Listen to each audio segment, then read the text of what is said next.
కథలెన్నో చెప్పారు, కవితల్ని రాశారు, కాలాలు దాటారు, యుద్ధాలు చేశారు. ప్రేమలో తప్పు లేదు, ప్రేమలో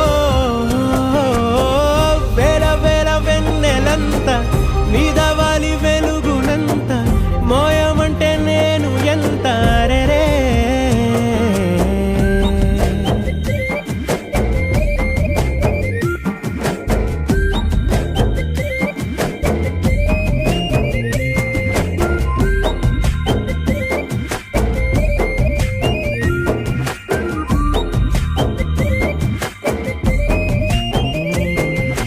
ఆకాశం తాకాలి అని ఉందా, నాతో రా